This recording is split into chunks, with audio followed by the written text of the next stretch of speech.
ఉందామండి. హల్లెలూయా. ఇంకా మన దేవుడు గొప్ప దేవుడు, ఆశ్చర్యకరుడు. ఆయన్ని బట్టే ప్రతి విషయంలో మనం ధైర్యము, ఓపిక, సహనము కలిగి మనం జీవించాలండి.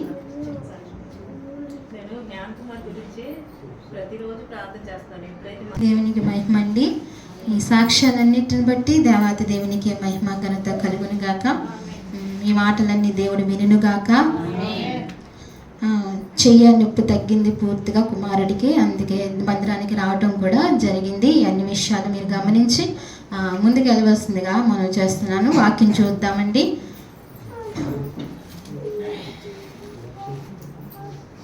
యెషయా గ్రంథము 7వ అధ్యాయము 7వ అధ్యాయము 14వ వచనం. కాబట్టి ప్రభువు తానే ఒక సూచన మీకు చూపును, ఆలకించుడి. కన్యక గర్భవతి కుమారుని కని అతనికి ఇమ్మానుయేలని పేరు పెట్టెను. చాలండి. చిన్న ప్రార్థన. పరిశుద్ధుడా, నీకు వందనములు, స్తోత్రములయ్యా. జీవాధిపతి, నీకు స్తుతులు చెల్లిస్తున్నాము. ఈ సమయంలో ప్రభువా, ఈ మధ్యాహ్నకాల సమయంలోనైనా నీ సన్నిధి మాతో ఉంచినందుకు, ఇంతవరకు ప్రభువా మీరు నడిపించినందుకు నీకు స్తోత్రాలు. నాయనా, మా అందరినీ మన్నించి నీ కృప దయచేయమని ప్రార్థిస్తున్నాను. అయ్యా, చెప్పబడిన సాక్ష్యాలను బట్టి నీకు మహిమ ఘనత కలుగుతుంది తండ్రి. నీకు స్తోత్రాలు. నువ్వు చేసిన కార్యములను బట్టి, అద్భుత క్రియలను బట్టి నీకు స్తుతులు చెల్లిస్తున్నావు. ఏ మనుషుడి వల్ల కాదు కానీ ప్రభా, కేవలము నువ్వు మహనీయుడువు, అద్భుతాలు జరిగించే గొప్ప శక్తివంతుడువు. కాబట్టి అయ్యా ప్రభా, విశ్వాసముతో నమ్మకముతో నీ పాదాలు ఆశ్రయించి నీ సన్నిధిలో విజ్ఞాపన చేసినప్పుడు ప్రభా, ప్రతిదీ మేము పొందుకుంటూ వస్తున్నాము తండ్రి.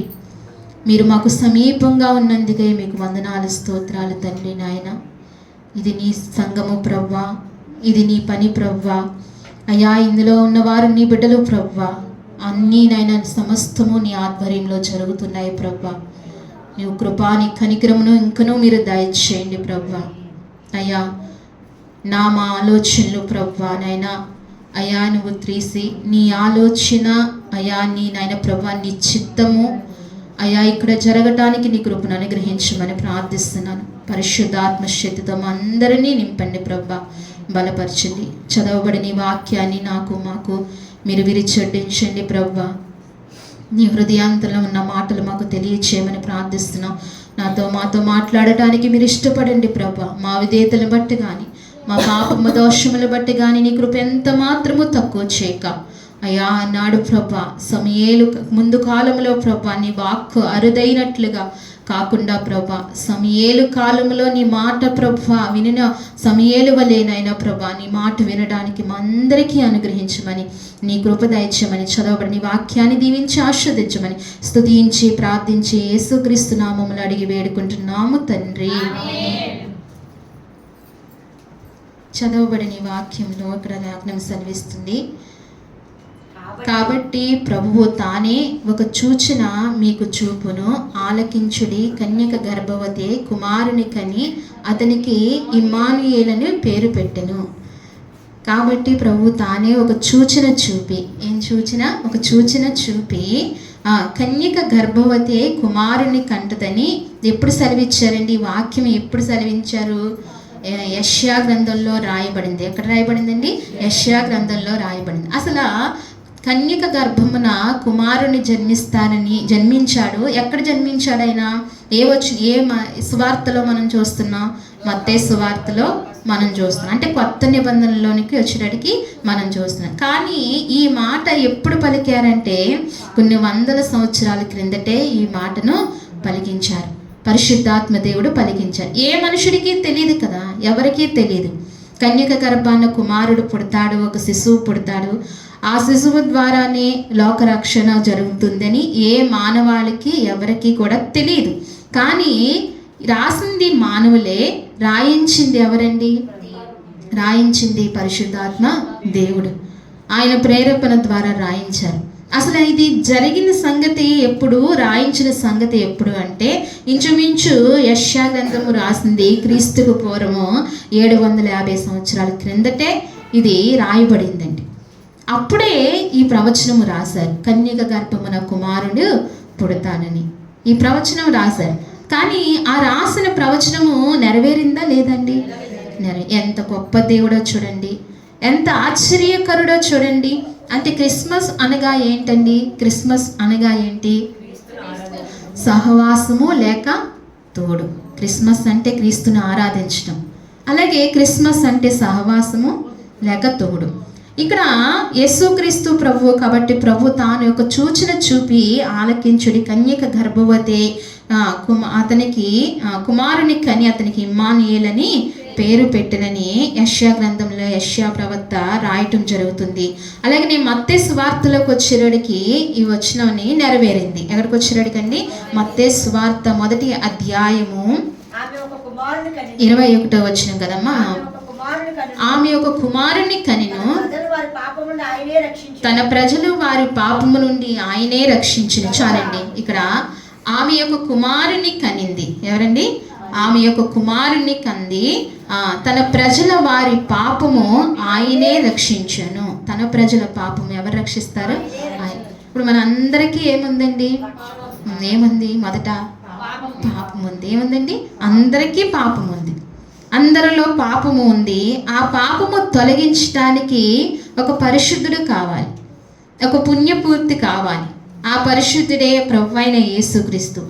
ఆయన ఈ లోకానికి రావాల్సి వచ్చింది. అందుకే వారి పాపముల నుండి ఆయనే రక్షించును, ఆయనే రక్షించును. ఇది ఎవరి వల్ల కాదు, ఆయన వల్లే. పాపాలు క్షమింపబడతాయండి పని చేస్తే అనడానికి ఏదన్నా ఉందా? చాలామందికి ఒక నిరీక్షణ ఉంటుంది. ఏముంటుంది? చాలామంది బయట అన్యులు ఏం చేస్తారండి? పాపములు పోవాలంటే ఏం చేస్తారు? దానాలు చేస్తారు. పాపములు పోవాలంటే ఏం చేస్తారు? పుణ్యయాత్రలు చేస్తారు. పాపములు పోవాలంటే ఏం చేస్తారు? అన్నదానం, ఇంకా గోదానం, ఇలాంటి ఎన్నెన్నో దానాలు చేస్తూ ఉంటారు కదా. అవన్నీ చేస్తారు. పాపము పోతుందా? పాపం పోతుందా? పోదు. ఇందాక మనం ఆరాధించాం కదా, ఆయన వాక్యముతో మనల్ని ఏం చేశారంట? కడిగాడంట, కాల్చాడంట. ఆయన రక్తంతో మనల్ని ఏం చేశారంట? కడిగాడంట. ఆయన రక్తంతో మనల్ని నిలువెల్లా కడిగాడు. పాపము పోవాలి అంటే ఆయన పరిశుద్ధ రక్తము అవసరం. ఏదైనా ఇప్పుడు రంగు అంటుకుందనుకోండి, పెయింట్ వేస్తా, ఆ పెయింట్ పోవాలి అంటే ఏం చేయాలి? ఏం కావాలండి? నీళ్ళతో కడుక్కుంటే పోతుందా? పోదు కదండి. దానికి ఒక లిక్విడ్ ఉండాలి, లేకపోతే కిరోసినాలో లేకపోతే పెట్రోలో దాని లిక్విడ్ ఉంటుంది, అవి వేస్తేనే పోతుంది. అలాగే పాపానికి కూడా ఏం కావాలండి? ఏ పాపమైనా జన్మ పాపమైనా, కర్మ పాపమైనా, దొంగతనమైన చేసిన పాపమైనా, ఇంకా అనేక రకమైన పాపములు, ఏ పాపమైనా దేని ద్వారా పోతుందంట? యేసు రక్తము ద్వారా. అందుకే ఇక్కడ అంటున్నాడు, వారి పాపముల నుండి ఆయనే రక్షించును, ఆయనే రక్షించును. ఇంకా పాపములు తీసివేయడానికి ఎవరి పని కాదు, ఎవరి వల్ల కాదు, దేని వల్ల కాదు, ఆయన రక్తము ద్వారానే పాపములు క్షమింపబడతాయి. ఈ పాపములు క్షమింపబడితేనే మనం ఎక్కడికి వెళ్తామండి? నిత్య రాజ్యంలోనికి వెళ్తాం. అందుకే నిత్య రాజ్యంలోనికి మనం వెళ్ళాలని ఆ నిత్య రాజ్యంలో నుంచి ఆయన ఎక్కడికి వచ్చారు? ఇక్కడికి వచ్చారు. ఆయనకి ఇక్కడికి రావడానికి అసలు కానీ ఇష్టం ఉంది. ఎందుకు ఇష్టం ఉందండి? మనల్ని అంతకంటే ఎక్కువగా ప్రేమించారు. ఆయన్ని అంతకంటే ఎక్కువగా ప్రేమించారు. కాలు పెట్టాలని ఇష్టం లేకపోయినా అంతగా ప్రేమించారు మనల్ని. ఎంత ప్రేమమయుడో చూడు. ఆయన ప్రేమకు ఎప్పుడు మనం దూరం కాకూడదు. ఆయన ప్రేమకు ఎప్పుడు దూరం. ఆయన అంత ప్రేమమయుడు. ఆయన అంతగా ఈ లోకానికి వచ్చారు కనుక ఆయనకు యేసు అని పేరు పెట్టెదరు. ఏం పేరండి? యేసు అని పేరు పెట్టెదరు. ఆయనకు యేసు అని పేరు అంటే అభిషక్తుడు అని అర్థం. యేసు అని పేరుకి ఏంటండి? అభిషక్తుడు అని అర్థము. ఆయనకి యేసు అని పేరు పెట్టి 23వ వచనంలో కూడా ఒక మాట ఉంటుంది చూడండి. అని ప్రభు తన ప్రవక్త ద్వారా పలికిన మాటలు నెరవేరినట్లు ఇదంతయు జరిగెను. ఇమ్మానుయేలు పేరుకు భాషాంతరము దేవుడు మనకు తోడైనాడని అర్థము. చాలండి. ఇక్కడ అంటున్నాడు కదా, ప్రభు తన ప్రవక్తల ద్వారా పలికిన మాట. ఎవరి ద్వారా? ముందుగా మనం చూసాం కదా, యెషయా గ్రంథంలో చూసాము. ఏం చేశారు? తన ప్రవక్తల ద్వారా అక్కడ పలికించారు. ఏం పలికించారు?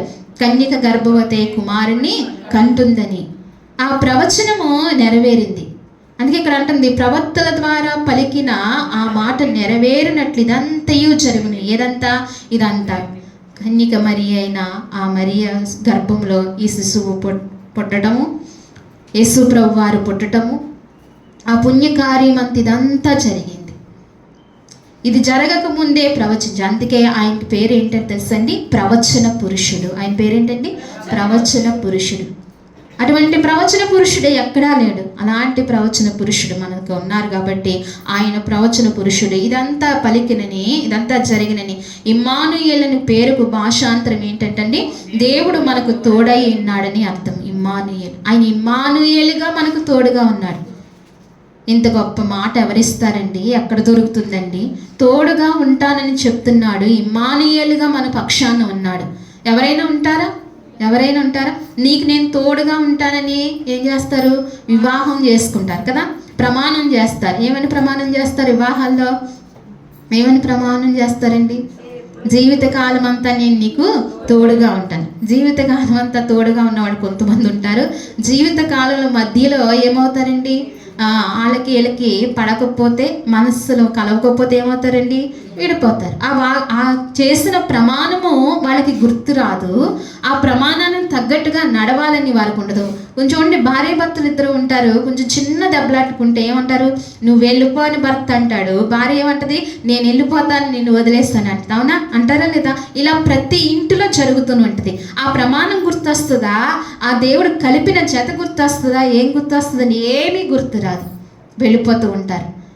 ఎంతగా ప్రమాణం, ఆ రోజు ప్రమాణం నలుగురిలో ప్రమాణం చేశాక తర్వాత ఒంటరిగా ఏమంటారు? నీ జీవితంలో నిన్ను విడిచిపెట్టను, నువ్వు దొరకటం నా అదృష్టం అంటారా లేదా? అంటారు. తర్వాత కొంతమంది అలా విడిపోతారు. కొంతమంది ఏం చేస్తారంటండి, భార్య చనిపోవచ్చు, భర్త చనిపోవచ్చు, తోడై ఉంటానన్న వాడు ఏమవుతాడండి? దూరం అవుతారు. ఎవరైనా చనిపోవచ్చు. లోకంలో జరగట్లేదా? ఎంతోమందికి భార్యలు లేక భర్తలు ఉన్నారు, భర్తలు లేని భార్యలు ఉన్నారు. భర్త ఏం చేస్తారు? జీవితంలో ఏమన్నారు వారు? నీకు నేను తోడుగా ఉంటానన్నారు. ఎవరు శాశ్వతము కాదు. బిడ్డలు ఏం చేస్తారు? చిన్నప్పుడు బిడ్డలు ఏమంటారండి? నిన్ను విడిచిపెట్టను, మా అమ్మ లేనిదే నేను భోజనం కూడా చేయను అంటారు. కొంచెం భార్య వచ్చిన తర్వాత ఏం చేస్తారండి? ఇంకా అవసరం లేదు కదా. లోకంలో ఇలాంటి ఎన్నో జరుగుతూ ఉంటాయి. ఎవరు తోడు కూడా శాశ్వతము కాదు. అందుకే యేసుక్రీస్తు ప్రభువారు ఏమంటున్నారంటే ఆయన మనకు తోడుగా ఉంటానని సెలవిస్తున్నారు. ఎలా ఉంటానని? తోడుగా ఉంటాను. ఇమ్మానుయేలుకు పేరుకు దేవుడు మనకు తోడుగా ఉంటాడని అర్థము. ఆయన తోడుగా ఉండే దేవుడు, అంత గొప్ప దేవుడు మనకు తోడుగా ఉంటున్నాడని ప్రతి క్షణము జ్ఞాపకం చేసుకోవాలి. నువ్వు వేసే ప్రతి అడుగులో, నువ్వు వెళ్ళే ప్రతి చోట, నువ్వు చేసే ప్రతి పనిలో ఎవరు తోడుగా ఉంటున్నారండి? ఆయన ఇమ్మానుయేలు తోడుగా ఉంటున్నాడు. ఎప్పుడైతే నువ్వు రక్షింపబడ్డావో, రక్షణ పొందుకున్నావో, క్రీస్తు బిడ్డగా నువ్వు ఎప్పుడైతే అంగీకరింపబడ్డావో ఆనాటి నుండి ఈనాటి వరకు, నీ తుద శ్వాస వరకు కూడా జీవము కలిగిన దేవుడు ఏం చేస్తున్నాడండి? నీకు తోడుగా ఉన్నాడు. నువ్వు అనేక మార్లు చింతించవచ్చు, అనేక మార్లు నువ్వు కన్నీరు విడవచ్చు, నాకెవరూ లేరు కదా, నేను ఒంటరి వాడు, నువ్వు ఒంటరి దానిని, నువ్వు ఎప్పుడు కృంగిపోయిన వేళలో ఎక్కువగా ఉంటాయి నీ జీవితంలో. కానీ దేవుడు ఏమంటున్నాడండి? నేను నీకు తోడుగా ఉన్నాను. ఒకవేళ మనుషులందరూ మన చుట్టూ తోడుగా ఉన్నా ప్రయోజనం ఏమీ ఉండదు. ప్రయోజనం ఎప్పుడు ఏం జరుగుతుందో మనకు తెలియదు. ఎప్పుడు ఏం జరుగుతుందో, మన లోపల ఏం జరుగుతుందో మనకు తెలియదు. ఇందాక నాకు అలాగే అనిపించింది. నాకు బీపీ అంట 160 ఉందంట, అసలు నాకు తెలియలేదు. చూడండి, ఎవరికి ఏం జరుగుతుందో కూడా తెలియదు. అందుకని జీవాధిపతి, రక్షకుడు, పరిశుద్ధుడు, సర్వ సృష్టికర్త, అద్భుతాలు చేసే దేవుడు, సర్వోన్నతుడు ఆయన మనకు తోడుగా ఉంటే ప్రతి విషయంలో మనకు కాదు. ఆయన ఒక్కైనా చాలు కదండి. ఆయన ఒక్కైనా చాలు. ఒక్కొక్క మనిషిని చూడ కానీ ఈ వ్యక్తి నాకు తోడుగా ఉంటే చాలు, ఏదైనా జయించగలము, ఏదైనా మనం వెళ్ళగలము అనే ధైర్యాన్ని మన హృదయంలో పుడుతుంది ఒక్కొక్క మనిషిని చూసినప్పుడు. కానీ ఆ మనిషిలో కూడా ఎన్నో మనకు జయం ఇవ్వలేని పరిస్థితులు ఉంటాయి. కానీ యేసుక్రీస్తు వారు మనకు తోడుగా ఉంటే ప్రతి విషయంలో ఏమవుతుందంటండి? తోడుగా ఉంటుంది. ఇందాక సహోదరి సాక్ష్యం చెప్పారు కదా, ఏమని? అసలు ఆ మందుకి నేను బ్రతుకుండగా విన్నా మందు వస్తుందని. కానీ దేవుడు మనం ప్రార్థించాం, ప్రార్థనలు ఆలకించి ఏం చేస్తారండి, ఎక్కడ కార్యాలు చేస్తాడు. మనం చిన్న ప్రార్థన, చిన్నగా విశ్వాసంతో మోకరించి ప్రార్థన చేస్తే ఎక్కడెక్కడ అద్భుతాలు జరుగుతాయో. మనం ఒక్కరికొరకు చేస్తే అనేక మంది జీవితంలో కార్యాలు జరుగుతాయి. ఇంత అద్భుతాలు జరిగే ప్రార్థన మనం ఎంత నిర్లక్ష్యపడుతున్నామో కదండి. ఒకసారి మనం ఆలోచించాలి. మనకే కదా కావాలని మనం నిమిత్తం చేస్తాం. ఆ ప్రార్థన ఎంతమందికి అండి?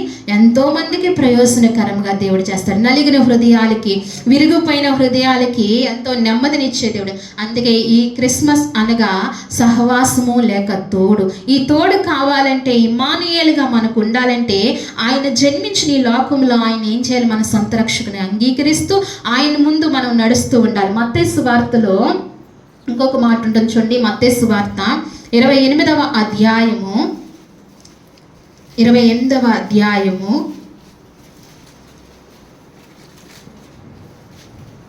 వచనం చూడండి. నేను మీకు ఏ సంగతులను ఆజ్ఞాపించుతునో వాటినన్నిటినీ గైకొనవలెనని వారికి బోధించుడి. ఇదిగో నేను యుగ సమాప్తి వరకు సదాకాలము మీతో కూడా ఉన్నానని వారితో చెప్పును. దేవునికి మహిమ కలుగును గాక. అబ్బా, ఎంత గొప్ప మాట ఇచ్చాడో దేవుడు చూడండి. తోడుగా ఉంటానని చెప్పిన దేవుడు మనం ఇప్పటి వరకు జ్ఞాపకం చేసుకున్న వ్యక్తుల్లాగా మధ్యలో వెళ్ళిపోయి ఆయన కాదు. ఆయన ఏం చెప్తున్నాడంటే, ఇక్కడ ఏమంటున్నాడంటే, నేను మీకు ఏ సంగతులు ఆజ్ఞాపించిన వాటన్నిటినీ గైకొనవలెనని వారికి బోధించడి. ఆయన చెప్పిన ఆజ్ఞాపించిన సంగతులన్నీ మనం ఏం చేయాలంట? గైకొనాలి. ఆయన తోడుగా ఉండాలంటే ఊరికే తోడుగా రారు. ఆయన అన్నారు కదా, వాగ్దానం చేశారు కదా, చెప్పారు కదా, తోడు వచ్చేస్తారులే అని చెప్పి, ఆయన ఉన్నారులే అని చెప్పి మన పనులు మనం చేస్తూ మనం వెళ్ళిపోయే రీతిలో మనం వెళ్ళిపోతే ఆయన తోడుగా రారు. ఆయన ఎప్పుడు తోడుగా ఉంటాడంటే నేను మీకు ఏ సంగతులు ఆజ్ఞాపించుతునో వాటినన్నిటినీ గైకొనను. ఏం చేశారండి? ఆయన ఏ సంగతులు చెప్పారు ఆయన ఏ సంగతులు చెప్పారు? ఆయన ఎన్నో సంగతులు చెప్పారు. పరిశుద్ధ గ్రంథం మనం చదువుతుండు ప్రతి దినము ఏం చేయాలండి? పరిశుద్ధ గ్రంథాన్ని చదవాలి. దేవుని వాక్యాన్ని మనసారా వినాలి. దేవుని వాక్యాన్ని మనసారా అపేక్షించాలి. ఇది దేవుని మాట కదా అని అపేక్షించాలి. దేవుడు నాతో మాట్లాడుతున్నాడు కదా అని దాన్ని అపేక్షించి ప్రేమతో దాన్ని మాటలను ఏం చేయాలంటండి? తీసుకోవాలి. అందుకే భక్తులు అంటారు, నీ మాటలు జుట్టె తేనె దారుల కన్నా మధురము. ఆ స్థాయిలోనికి వాళ్ళు వెళ్ళారు, అలా తీసుకున్నారు. ఏంటండి? దేవుడు మాటలను మనం ఎలా తీసుకుంటున్నాం? నా మట్టుకు నేను పరీక్షించుకోవాలి, మీ మట్టుకు మీరు పరీక్షించుకోవాలి. దేవుని మాటలను ఎలా అంగీకరిస్తున్నాం? చేదుగా తీసుకుంటున్నామా? భారంగా తీసుకుంటున్నామా? బాధ్యత లేకుండా తీసుకుంటున్నామా? దేవుని మాటలు ఎలా తీసుకుంటున్నాం? మనం మనస్సాక్షిని మనమే అడిగినప్పుడు దేవుడు మనకే తెలియజేస్తాడు ఎలా తీసుకోవాలంటే. ఆయన మాటలను ఆయన అంటున్నాడు, ఆజ్ఞాపించిన వాటినన్నిటినీ గైకొనవలెనని వారికి బోధించుడి. ఇదిగో నేను యుగ సమాప్తి వరకు సదాకాలము మీతోనే ఉన్నానని చెప్పి ఈ మాట పట్టుకుని వెళ్దాం ఈరోజు. దేవునికి మహిమ కలుగును గాక. ఆయన ఎప్పటి వరకు తోడుగా ఉంటానంటున్నారు? యుగ సమాప్తి వరకు తోడుగా ఉంటాడు.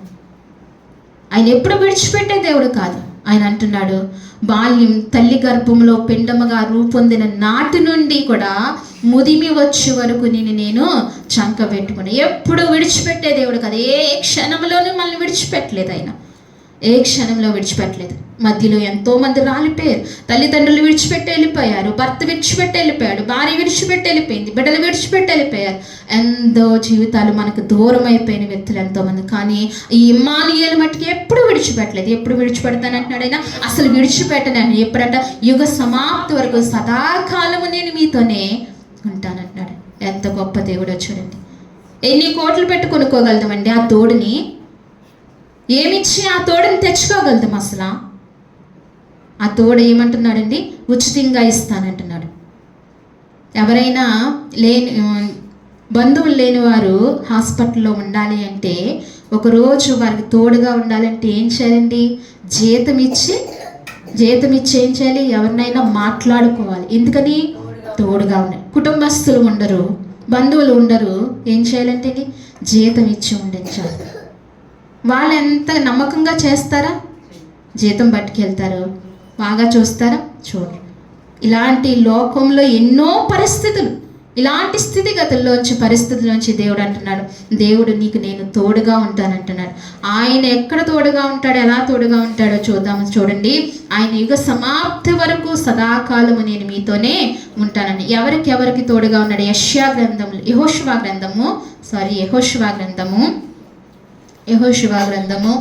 1వ అధ్యాయము 5వ వచనం చదవండి అమ్మా. 5వ వచనమేనా? 1వ వచనము అధ్యాయము 5వ వచనం. నీవు బ్రతుకు దినములన్నిటిను ఏ మనుషుడును నీ ఎదుట నిలవలేక ఉండును. నేను మోషేకు తోడైండినట్లు నీకును తోడైందును.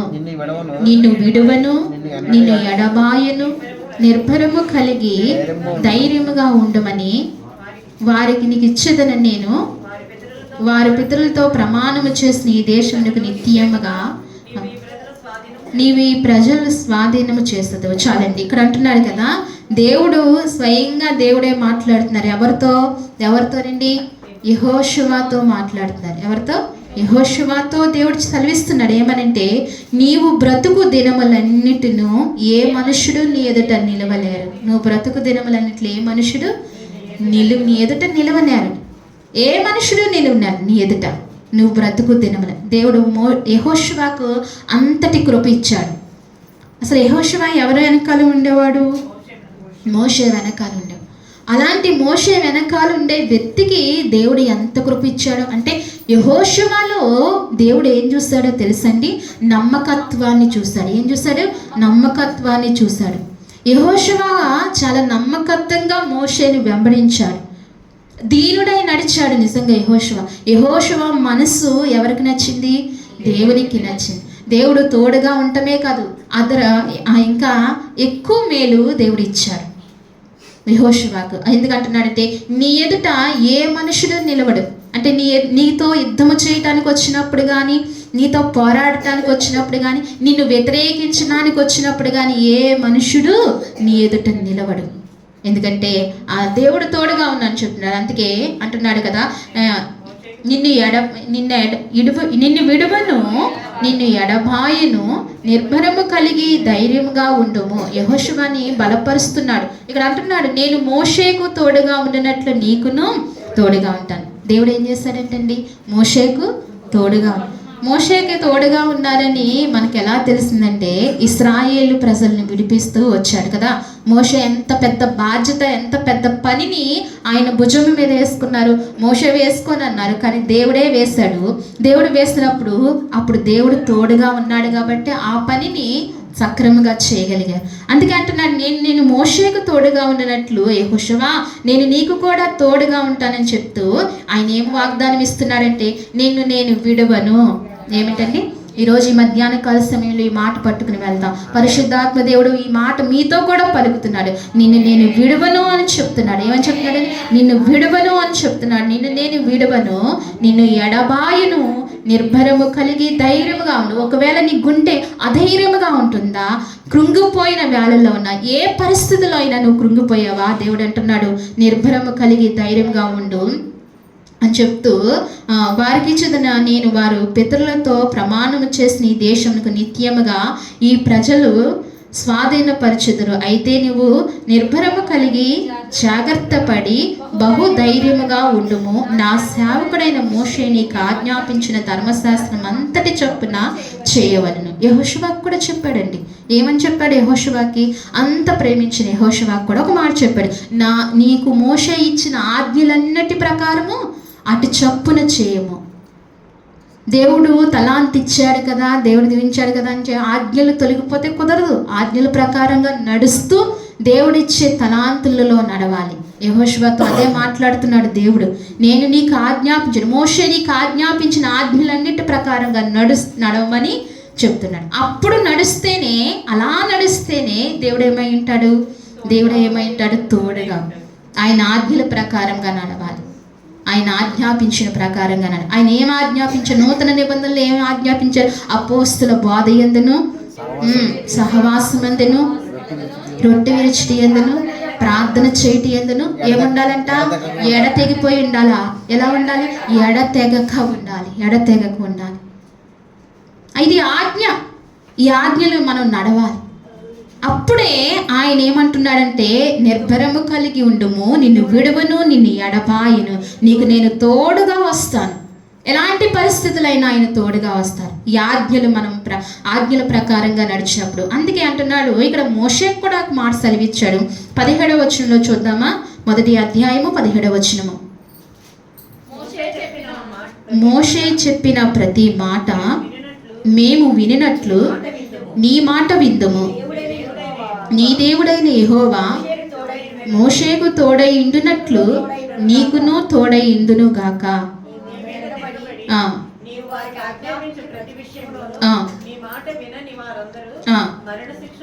నొందుతరు. యెహోషువకు ఉత్తరం ఇచ్చెను. చాలండి. ఇక్కడ ఏమంటున్నారంటే, ప్రజలే చెప్తున్నారు. ఏమనంటే, మోషే చెప్పిన ప్రతి మాట మేము వినినట్లు. ప్రజలు ఏం చేస్తారండి? ఎవరి మాట విన్నారు? మోషే చెప్పిన ప్రతి మాట విన్నారు. మోషే చెప్పిన మాట వినకపోతే వారికి ఏం కాదు? వారికి క్షేమం కాదు. ఎందుకని? మోషే మాట ఎందుకని? మోషే కూడా మనుషుడే కదా, మోషే కూడా వాళ్ళంటే స్వభావం కలిగిన వాడే కదా. ఎందుకు మోషే మాట వినాలి? దేవునితో సంబంధం కలిగి ఉన్నాడు. ఎవరితో సంబంధం అండి? దేవునితో సంబంధం కలిగి ఉన్నాడు. దేవుడు మాట మోషేకి ఇచ్చాడు. మోషే దేవుని మాట పట్టుకొచ్చి ఎవరికి ఇచ్చాడండి? ప్రజలకి ఇచ్చాడు. ఎవరికి ఇచ్చాడు? ప్రజలకి ఇచ్చాడు. ప్రజలకు ఇచ్చాడు కాబట్టి అందుకే ప్రజలు కూడా అంగీకరించారు. ఏమనంటే, ప్రతి మాట మేము విన్నట్లు నీ మాట కూడా వింటాం. ఏమిటండి? నీ మాట కూడా మేము వింటాం. మోషే మాట విన్నాం కదా. యెహోషువ నీ మాట వినిదేంటి? నీవు కూడా మాలాంటి వాడివే అనలేదు. ఏమన్నారు ప్రజలు? నీ మాట కూడా వింటాం. యెహోషువ నీ మాట కూడా మేము వింటాం అని చెప్తూ, నీ దేవుడైన యెహోవా మోషేకు తోడైండినట్లు నీకునూ తోడైందురుగాక. అబ్బా, వారు గమనించారు. దేవునికి మహిమ కలుగును గాక. ఏం గమనించారు ప్రజలు? ఇశ్రాయేలు ప్రజలు ఏం గమనించారు? మోషేకు తోడైన దేవుడు యెహోషువకు కూడా తోడుగా ఉన్నాడని గమనించారు. మోషేకు తోడైన దేవుడు నీకు కూడా తోడుగా ఉన్నాడు యెహోషువ అని చెప్తూ, నీ మీద తిరుగుబడి నీవు వారికి ఆజ్ఞాపించిన ప్రతి విషయంలో నీ మాట వినని వారు అందరి మరణ శిక్ష నొందెదరు. ప్రజలే అంటున్నారు. ఏమంటున్నారు? నీ మాట వినని వారు అందరూ మరణ శిక్ష. ఎందుకంటే దైవజనుడి మాట దేవుని మాట, దేవుని మాటే దైవజనుడి మాట. అది వినకుండా తునీకరించినా తిక్కరించినా ఏం కలుగుతుందంట? మరణ శిక్ష కలుగుతుంది. ఆ రోజుల్లో అలాగని వెంటనే మరణ శిక్ష కలిగేది. అందుకే నీ మాట వినాలి. మోషే మాట విన్నప్పుడు నీ మాట కూడా మేము వింటామని చెప్తూ, నీవు నిర్భరము కలిగి ధైర్యము తెచ్చుకొని యెహోషువకు ఉత్తరం ఇచ్చిన. ఏం పర్వాలేదు, నువ్వు నిర్భరం కలిగి ధైర్యం తెచ్చుకొని ఈ న్యాయము చెయ్యి, ఈ ప్రయాణ యాత్రలో సాగించు, ముందుకు వెళ్ళని చెప్పి యెహోషువను ధైర్యపరిచాడు. దేవుడు ధైర్యపరిచాడు, ప్రజలు ధైర్యపరిచాడు. అలా ధైర్యపరిచి దేవుని కార్యాల్లో ముందుకు సాగే కృప ఇవ్వాలి. ముందుకు సాగే మంచి ఇది ఇవ్వాలి, బలపరచాలి. ఆ రీతిగా మనం దేవుని కార్యాల్లో ముందుకు వెళ్ళాలి. ఎందుకంటే దేవుని కార్యాలు గొప్పవి, దేవుని కార్యాలు ఎంతో శ్రేష్టమైనవి. అందుకే నిర్గమాకాండంలో కూడా ఒక మాట ఉంటుంది చూడండి. నిర్గమాకాండంలో 3వ అధ్యాయము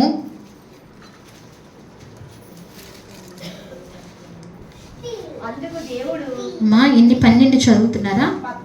12 నుంచి చదువు. ఆయన నిశ్చయముగా నేను నీకు తోడైందును, నేను నిన్ను పంపితిననుటకు ఇది నీకు చూచిన. నీవు ఆ ప్రజలను ఐగుప్తులో నుండి తోడుకుని వచ్చిన తర్వాత మీరు ఈ పర్వతం మీద దేవుణ్ణి సేవించెదరని. ఇక్కడ ఎవరితో మాట్లాడుతున్నాడంటే దేవుడు మోషేతో మాట్లాడు. దేవుని పర్వతమైన హోరేబు పర్వతము మీద దేవుడు ఏం చేస్తున్నాడండి? మోషేతో మాట్లాడుతున్నాడు. ఏమని మాట్లాడుతున్నాడంటే, ఆయన నిశ్చయముగా నేను నీకు తోడై ఉందును. ఆయన అంటున్నాడు, నిశ్చయముగా నీకు తోడై ఉంటాను. ఎవరు చెప్తున్నారండి? దేవుడు చెప్తున్నాడు మోషేతో, నిశ్చయముగా నేను నీకు తోడై ఉంటాను. ఆయన తోడు లేనిదే ఏ పని చేయలేం. ఆయన తోడు లేనిదే ఏ కార్యమో జరగదు.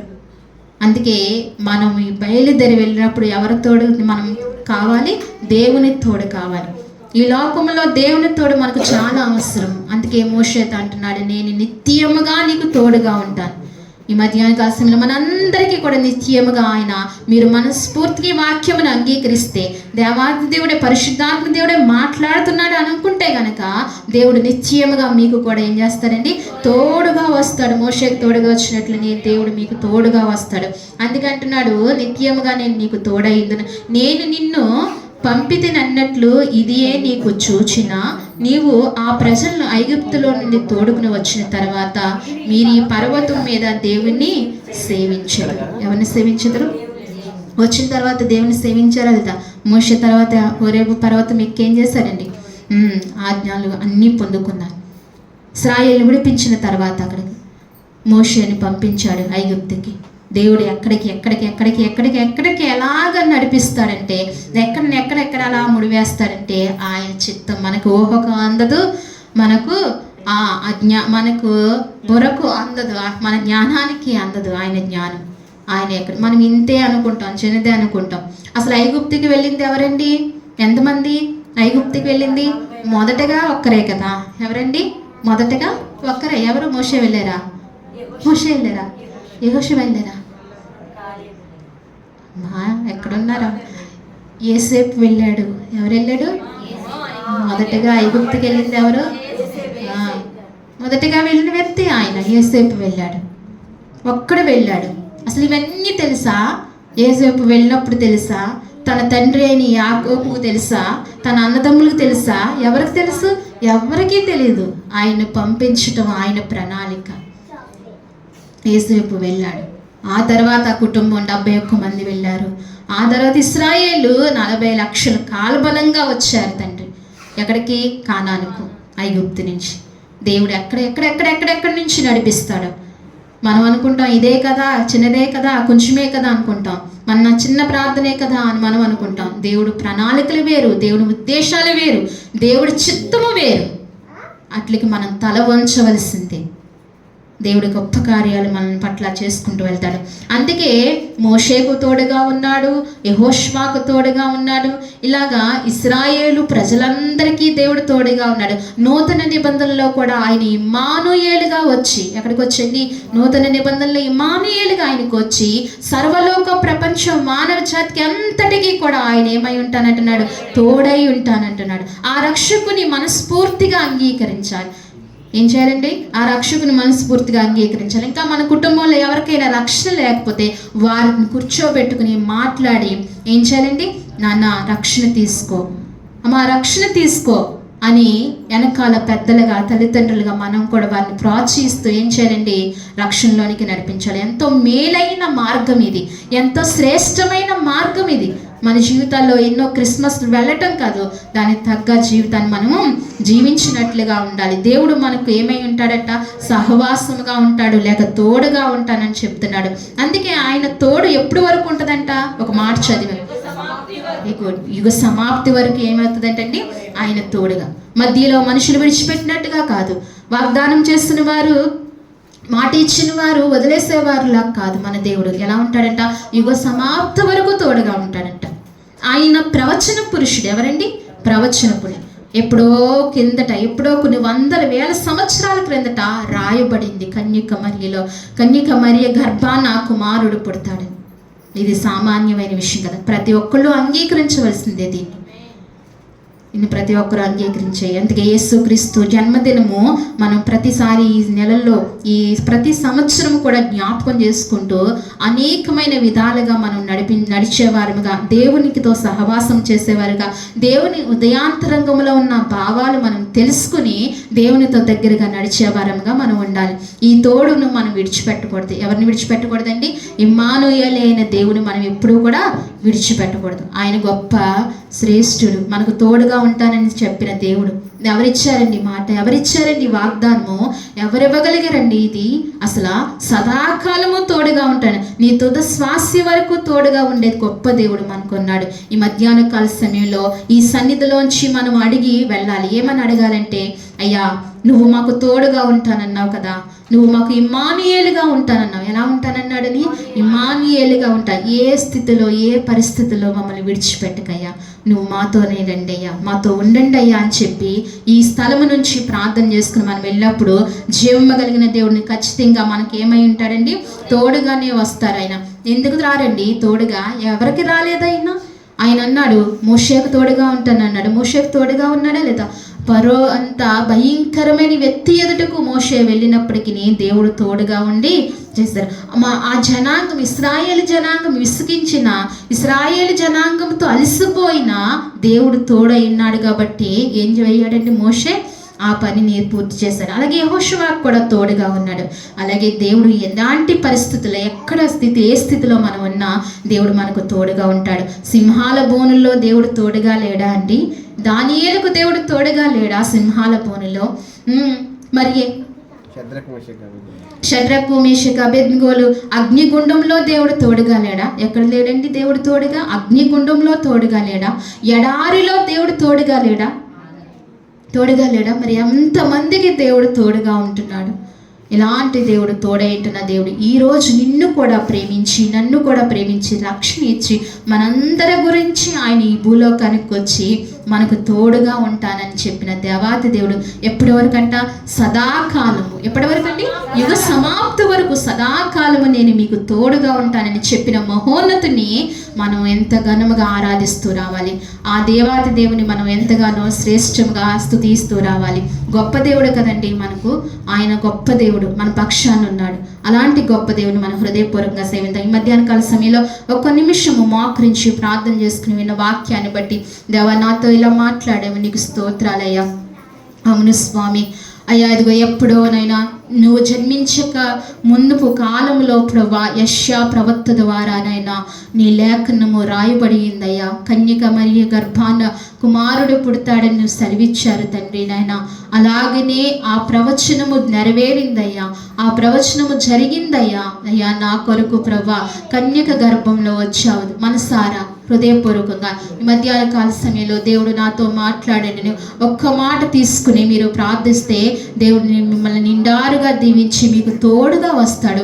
భయముతో, భక్తితో మనసారా దేవుని ప్రార్థన ఒకసారి మోకరించి, అవునయ్యా అయ్యా ఇదిగో మరి క్రిస్మస్ అంటే నీతో సహవాసం చేయటం, మీరు మాకు తోడుగా ఉంటామని నువ్వు మాట్లాడుతూ వచ్చావు స్వామి. దేవా ఇదిగో మరి నువ్వు జన్మించి తండ్రి నాయన నా కొరకు నువ్వు ఈ లోకానికి వచ్చావు. అభిషక్తుడిగా తండ్రి, ఇమ్మానుయేలుగా వచ్చావు తండ్రి. దేవానికి స్తోత్రము ప్రభా.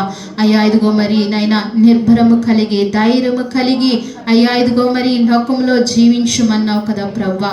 మోషేతో చెప్పావు, యెహోషువతో చెప్తూ వచ్చావు నేను నీకు తోడుగా ఉంటానన్నావు. వారికి అలాగనే తోడుగా ఉన్నావు స్వామి. నీ దైవ కార్యాల వరకు తోడుగా ఉన్నావు. భౌతికంగా వారికి తోడుగా ఉంటూ నడిపించావు స్వామి. అయ్యా ఎలాంటి పరిస్థితుల్లో అయినా నువ్వు తోడుగా ఉండే గొప్ప దేవుడు ప్రభా. నువ్వు విడిచిపెట్టేవాడువు కాదు నాయన, నువ్వు మాట ఇచ్చి నెరవేర్చేవాడువు ప్రభా. మనుషులు ఎందరో మాకు ఎన్నో మాటలు చెప్పారయ్యా. అయ్యా వారు ఎన్నో మాటలు చెప్తున్నారు. నేను నీకు నాయన జీవిత కాలము నేను నీకు తోడుగా ఉంటానంటున్నారు అయ్యా. అలాగనే నిన్ను విడువను ఎడమాయిని అంటున్నారయ్యా. మధ్యలోనే వెళ్ళిపోతున్నారయ్యా. నాకు నాయన ప్రభా ఇదిగో మరి నాకు నేను జీవించిన కాలము నాకు తోడు లేదయ్యా అని ఒకసారి మధ్యాహ్న కాల సమయంలో నువ్వు దేవునికి జ్ఞాపకం చేయగలుగుతావా? ప్రభా నీవే నాకు తోడుగా ఉన్నావయ్యా. నా బాల్యం నా తల్లి గర్భములోనైనా ప్రభా, ఆ రక్తపునైనా ప్రభా మడుగుల్లో నేను కొట్టుమిటులాడుతున్నప్పుడు కూడా ప్రభా ఆ సమయంలో కూడా నీవే నాకు తోడుగా ఉన్నావు స్వామి. అయ్యా ఇదిగో మరి నాయన నేను నాయన ప్రభా నా తుద శ్వాస అయ్యా ఇదిగో మట్టి గర్భంలో చేరే వరకు కూడా నువ్వు నాకు తోడుగానే ఉంటున్నావు స్వామి. దేవానికి స్తోత్రాలు. నీలాంటి వాడు ఎవరున్నారయ్యా? నీలాంటి వారు నాకు ఎవరున్నారయ్యా. అయ్యా ఇదిగో మరి నిన్ను శ్రేష్టంగా ఆరాధించే కృప నాకు ఇవ్వయ్యా. అయ్యా నిన్ను పరిశుద్ధంగా ఆరాధించే కృప దయచేయి స్వామి. అయ్యా ఇదిగో మరి నాయనా, నేను ఏ విషయంలో నీ సన్నిధిలో తొలగిపోకుండా సహాయం చేయి. నీ కాపుదల నాకు ఇవ్వయ్యా, నీ కంచి వేయ్యా అని ప్రార్థన చేద్దామా. దేవాయి మధ్యాహ్నం కలిసి మీరు మాకు తోడుగా రండి అయ్యా. నీవు నాకు తోడుగా రండి. ఈ సన్నిధిలోంచి మీరు మాకు తోడుగా రండి అయ్యా. అయ్యా సహాయం చేయి. పగలెండ దెబ్బైనను నీకు తగల నీవు నన్ను సెలవిచ్చిన దేవుడు, రాత్రి వెన్నెల దెబ్బైనను నీకు తగలదని సెలవిచ్చిన గొప్ప దేవుడు ప్రభా. నీ పాదములకు రాయి తగలకుండా కాపాడుతున్న సెలవిచ్చిన గొప్ప దేవ, మీరు మాకు తోడుగా రండి తండ్రి. అయ్యా ఆనాడు ప్రభా సింహాల బోనులోనికి నువ్వు వెళ్ళావయ్యా, ఆనాడు అగ్నిగుండంలోనికి నువ్వు వెళ్ళావయ్యా, ఆనాడు ఎడారిలోనికి నువ్వు వెళ్ళావు స్వామి. నాకు ఎక్కడికైనా వచ్చే దేవుడు నీవు అక్కడవే అయ్యా. ఎట్టి పరిస్థితుల్లో నేనున్నా అయ్యా, అవమానం జరిగిన స్థితిలో కూడా నువ్వు నాకు తోడుగా ఉండే దేవుడు ప్రభా. అయ్యా నా జీవితంలో అవమానాలు ఎన్నో ప్రభా, అలాంటి పరిస్థితుల్లో కూడా నువ్వు నాకు తోడుగా ఉన్నావయ్యా.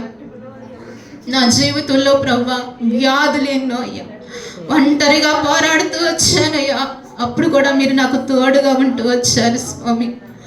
సమస్యల్లో, కష్టాలలో, నష్టాలలో నేను ఒంటరిగా పోరాడుతున్నప్పుడు ప్రభా నీవే నాకు తోడుగా ఉన్నావు స్వామి. ఏ మాట నాకు ఆదరణ కలిగలేదు ప్రభా, ఎవరు తోడు నీడ నాకు ధైర్యం కలగలేదు స్వామి. అయ్యా ఇమ్మానుయేలా నువ్వు నాకు తోడుగా వచ్చావు, నువ్వు నన్ను ధైర్యపరిచావు, నన్ను విడువవు ఎడబాయనని చెప్తున్నావయ్యా. నా జీవితంలో నువ్వు విడిచే దేవుడు కాదు ప్రభా. అయ్యా ఈ లోక మమకారంలో, మనుషుల స్నేహాలలో పడి నిన్ను విడిచిపెట్టకుండా నీకు సహాయం నాకు దయచేయి స్వామి. మనసారా ప్రార్థన చేద్దాం. ఇమ్మానుయేలుగా మీకు తోడుగా ఉంటానంటున్నాడు ఆ సర్వోన్నతుడు, ఆ గొప్ప దేవుడు ఒక్క ఆయన ఉంటే చాలు. ఈ లోకంలో దేనినైనా జయించగలం. ఈ లోకంలోనే కాదు పరలోకంలో కూడా మనం దేనినైనా జయించగలం. ఆయన తోడుగా వస్తానంటున్నాడు. మనసారి ఒకసారి ప్రార్థన చేద్దాం. చెప్పబడిన వాక్యాన్ని బట్టి తల్లి ప్రార్థనలో నడిపిస్తారు. చిన్న ప్రార్థన. మహిమ పొందారు తండ్రి. వాక్యం చదవటందు, ప్రార్థనలు ఎందు, స్తుతి ఆరాధనలో తండ్రి సాక్ష్యం దొరకడ మీరు మహిమ పొందారు తండ్రి. మీకు వందనాలు స్తోత్రాలు చెల్లిస్తున్నాను. మీ దాసులను నిలబెట్టుకొని మరి మాతో మాట్లాడి ఉన్నారు తండ్రి. అవును ప్రభా నాయన, కన్యక గర్భవతి కుమారుని కంటది నాయన, ఇమ్మానుయేలు పేరు పెడతారని కూడా మీరు సెలవిచ్చారు తండ్రి. ఇమ్మానుయేలు దేవుడు అంటే మాకు నాయన తండ్రి, మాకు తోడుగా ఉన్న దేవుడు నాయన. మా కొరకు లోకానికి వచ్చావు నాయన, ఆ దేవుని విడిచి భూమికి వచ్చి ప్రాణం పెట్టావు తండ్రి. నీ స్తోత్రాలు ప్రభా. ఎంత మంచి దేవుడు ప్రభా, సదాకాలం మాతోనే ఉంటానని చెప్పావు తండ్రి. నీ స్తోత్రాలు. మనుషులు మమ్మల్ని విడిచిపెట్టవచ్చు కానీ నువ్వు విడబాయని దేవుడు తండ్రి. మోషకుతో ఉన్నట్టు నీకు తోడుంటానని మీరు సెలవిచ్చిన దేవుడు తండ్రి. అవును ప్రభా. యేసయ్యా నీకు వందనాలు స్తోత్రాలు చెల్లిస్తున్నాను నాయన. ఇమ్మానుయేలు దేవుడుగా నాయన మాతో ఉన్నావు తండ్రి. నేను మమ్మల్ని బలపరుస్తూ, మమ్మల్ని ధైర్యపరుస్తూ, మమ్మల్ని నేను మాకు వ్యాధి బాధల్లో మాకు తోడున్న దేవుడు తండ్రి. నేను మమ్మల్ని రక్షించి, మమ్మల్ని నేను బలపరిచి, మమ్మల్ని పోషిస్తున్న దేవుడు తండ్రి. నీ స్తోత్రాలు వదనాలు. ఇన్న మాటలు మా హృదయాల్లో నీరుగట్టు ఫలించటకు మీరు మా తోడుగా ఉండండి ప్రభా. నీకు స్తోత్రాలు ప్రభా. నాయన తండ్రి, ఈ పండుగ దినాల్లో మేమందరూ సంతోషంతో, ఆనందంతో ప్రభు నిన్ను ఆరాధించి భాగ్యం దయచేయమని, ఇన్న మాటలు మా హృదయాల్లో నీరుగట్టు ఫలించటకు సహాయం చేయమని, సమస్త మహిమ ఘనత ప్రభావాలు మీరే మాత్రమే పొందుకోమని ప్రభు. నాయన అయ్యా నాయన క్రిస్మస్ కొడుకులు ప్రభా, అలాగే నాయన జనవరి 1 ఆన్లైట్లు అన్నీ ఘనంగా క్రమంగా మర్యాదగా మీరు జరిగించి మీ నామానికి మహిమ తెచ్చుకోమని, నిరంతరం ప్రభు నీ సన్నిధిలో మిమ్మల్ని స్తుతించి ఆరాధించి గణపరిచే బిడ్డలకు మేము ఉండటకు సహాయం చేయమని, మహిమగంత ప్రభావాలు మీరు పొందుకోమని నజరేయుడైన యేసుక్రీస్తు అతి శ్రేష్టమైన నామములో ప్రార్థించి స్తుతించి ఆరాధించి నీ సహాయం కొరకు వేడుకుంటున్నాము తండ్రి. ఆమేన్. అందరూ లేచి నిలబడి దేవుని కానుకను సమర్పించుకున్నామండి.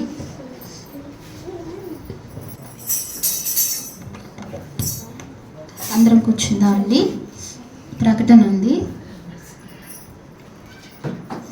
మరి సేవకులు పిలవటానికి కూడా ఆ రోజు ఖాళీ లేదు. ప్లస్ శ్రీపాలయ్య గారు ఫోన్ చేసి చెప్పారు, 25వ తారీఖున చిన్నమేరాన్ని దండయాత్ర ఉంది, అన్ని సంఘాలు వస్తాయి, దండయాత్ర చేద్దామా, క్రీస్తుని ప్రకటిద్దాం మనం అని చెప్పారు. ఖచ్చితంగా ఆ దండయాత్రలో ఎందుకంటే దండయాత్ర అంటే క్రీస్తును ప్రకటించడం, ప్రతి వీధికి తిరిగి ప్రకటించడం. ఆ భాగ్యం మనకు కూడా కలుగుతుంది కాబట్టి ఆ రోజు ప్రకటించడం అనేది ఇంకా భాగ్యం. అందుకని ఆ రోజు మనందరం కూడా అక్కడికి వెళ్ళి దండయాత్రలో పాలు పొందుదాం. తర్వాత 27 కానీ 29న కానీ 20 శుక్రవారం కాకుండా శనివారం కానీ ఎప్పుడైనా పెట్టుకుందాం. మరి 29న కానీ నేను చెప్తున్నా అది మన సంఘంలో మనకి జరగాలి. ఎక్కడో సంఘం